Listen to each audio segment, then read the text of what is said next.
Hello, ഇന്ന് നോക്കാൻ പോകുന്നത് പ്രിൻസ് ആൻഡ് ഫാമിലി എന്ന ചിത്രത്തിൻ്റെ ഫസ്റ്റ് ഹാഫ് റെസ്പോൺസ് ആണ്. വീഡിയോയിൽ മുൻപ് വീഡിയോ ലൈക്ക് ചെയ്യുക, ചാനൽ സബ്സ്ക്രൈബ് ചെയ്യുക. ഈ വരുന്ന മെയ് മാസം ഇനി അങ്ങോട്ട് ധാരാളം ചിത്രങ്ങൾ OTT റിലീസ് ചെയ്യും. നമ്മുടെ ചാനൽ ഭാഗം പരിശോധിച്ചാൽ ആ വീഡിയോയ്ക്ക് നിങ്ങൾക്ക് കാണാൻ വേണ്ടി സാധിക്കുന്നതായിരിക്കും. ദിലീപ്, ധ്യാൻ ശ്രീനിവാസ്, സിദ്ദീഖ് എന്നൊക്കെ പ്രധാന കഥാപാത്രങ്ങളായി ഇന്ന് റിലീസിനെത്തിയ ചിത്രമായിരുന്നു പ്രിൻസ് ആൻഡ് ഫാമിലി. എല്ലാ സിനിമാ പ്രേമികളും ഒരേപോലെ പ്രിൻസ് ആൻഡ് ഫാമിലി എന്ന ചിത്രത്തിൻ്റെ ഓരോ അപ്ഡേഷനും അറിയാൻ വേണ്ടി ഏറെ ആകാംക്ഷയോടെയായിരുന്നു കാത്തിരുന്നത്. ഫൈനലി ചിത്രത്തിൻ്റെ ആദ്യ ഷോ ഇപ്പോൾ കേരളത്തിലെ വിവിധ തിയേറ്ററുകളിൽ ആരംഭിച്ച് ഇപ്പോൾ ചിത്രത്തിൻ്റെ ഫസ്റ്റ് ഹാഫ് റെസ്പോൺസൊക്കെ പുറത്തുവന്നിരിക്കുകയാണ്.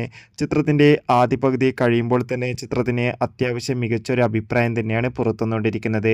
ചിത്രം മികച്ചൊരു ഫാമിലി കോമഡി എൻ്റർടൈൻമെൻറ്റ് എന്നാണ് റിപ്പോർട്ടുകൾ സൂചിപ്പിക്കുന്നത്. അതോടുകൂടി തന്നെ ഫസ്റ്റ് ഹാഫിൽ ദിലീപിൻ്റെ മികച്ച കോമഡി രംഗങ്ങളൊക്കെ കാണാൻ വേണ്ടി സാധിക്കുന്നുണ്ടെന്ന് റിപ്പോർട്ടുകൾ സൂചിപ്പിക്കുകയാണ്. കാത്തിരിക്കാം പ്രിൻസ് ആൻഡ് ഫാമിലി എന്ന ചിത്രത്തിൻ്റെ കൂടുതൽ